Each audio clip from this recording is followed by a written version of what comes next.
So Michael brought up lists. I admittedly don't use lists very often because we've covered data frames, we've covered vectors, we've covered matrices. The other thing that we can use, and I said here,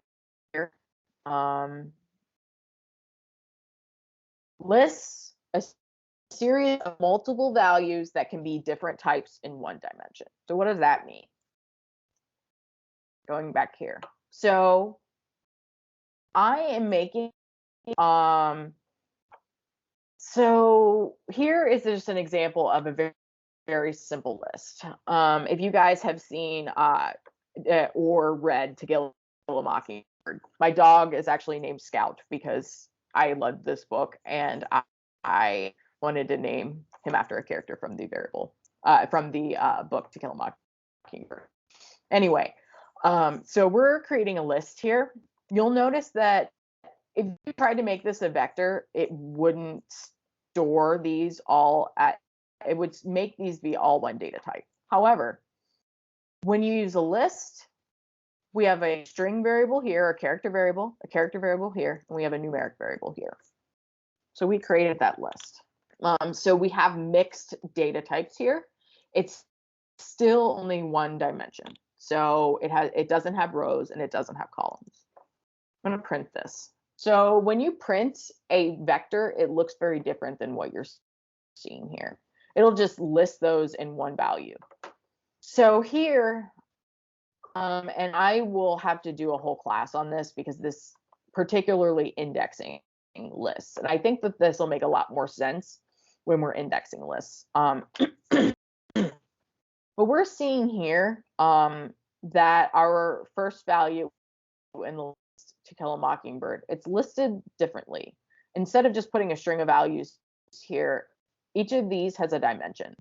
So in that list, To Kill a Mockingbird, our first value, and when we get to indexing, this will make what this means will make more sense.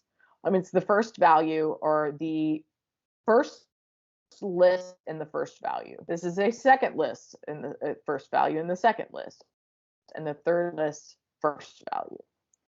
So it's actually changing this, and on the back end showing it as 3 separate lists. So this will make a little more sense. So something where you use a lot lists are data dictionary. And this will show you kind of what you would see in a data dictionary. JSON also uses very similar to this. So I'm going to create first our list here, because I eventually want this to be a list. But we could actually make this a vector. So we have 3 different values here. So these are all vectors because they're the same data type. Now we can make one gigantic list with 3 different vectors. So what does that look like? We are seeing Atticus Finch, Boo Radley, and Scout Finch in the first list, and it's stored all together. The second list has Harper Lee, the author of the book, and the third value has the date it was published. The reason I had this here is lists have another quality that data frames do not have. They can be nested within one another. So you can have a list within a list within a list, and so on and so forth onto infinity, although you wouldn't want to deal with that type of data. We're going to change list real quick.